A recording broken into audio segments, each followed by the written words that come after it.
गणेश चतुर्थी व्रत की प्रथम कथा आपको विभिन्न प्रकार की कहानियां समय समय पर लाते रहते हैं, जो बच्चों के साथ साथ बड़ों के लिए भी ज्ञानवर्धक होती है। यहाँ आपको देवताओं की कहानी, अनसुलझे रहस्य और भी कई कहानियां सुनने को मिलती है। इस कहानी को पूरा सुने।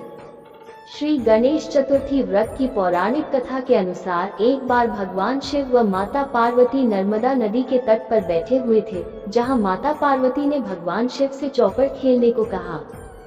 शिव जी ने बोला, खेल तो लेंगे, परंतु खेल में हार जीत का फैसला करने के लिए हमें एक पुतला बनाकर उसकी प्राण प्रतिष्ठा करनी रहेगी, जो इस खेल में हार जीत को सुनियोजित करेगा।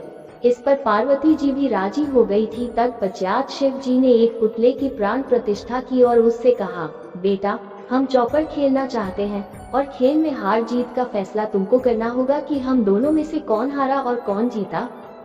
और उसके बाद भगवान शिव व माता पार्वती ने चौपड़ खेल खेलना शुरू किया। खेल को 3 बार खेला गया और तीनों ही बार माता पार्वती ने ही खेल को जीता, परंतु खेल समाप्त होने के बाद बालक से हार जीत का फैसला करने के लिए कहा गया, तो उस बालक ने महादेव को ही विजयी बताया।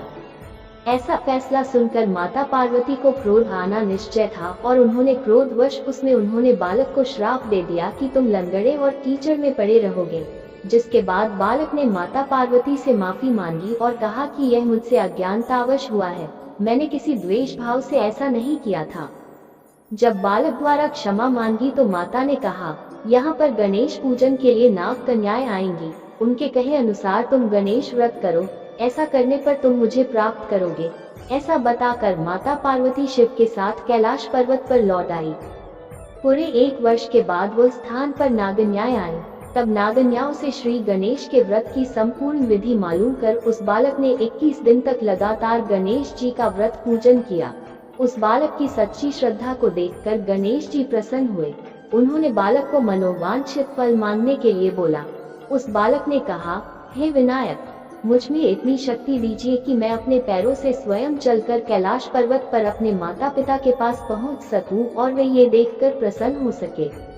बालक को वरदान देकर श्री गणेश अंतर्ध्यान हो गए।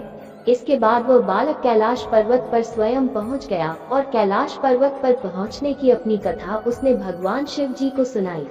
चौपड़ वाले दिन से माता पार्वती शिव जी से भी विमुख हो गई थी, अतः देवी के रुष्ट होने पर भगवान शिव ने भी बालक के बताए अनुसार 21 दिनों तक श्री गणेश का व्रत किया।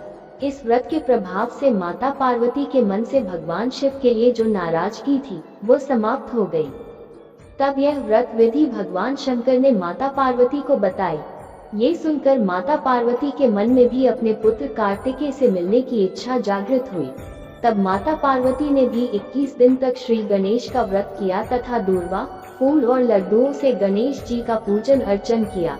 व्रत के 21वें दिन कार्तिकेय स्वयं माता पार्वती जी से आ मिले। उस दिन से श्री गणेश चतुर्थी का यह व्रत समस्त मनोकामनाओं की पूर्ति करने वाला व्रत माना जाता रहा है। इस व्रत को करने से मनुष्य के सारे कष्ट दूर होकर मनुष्य को समस्त सुख सुविधाएं प्राप्त होती है। हमारे वीडियो अच्छी लगे तो लाइक करें और शेयर करें। आपका परिवार हमेशा खुश रहे। धन्यवाद।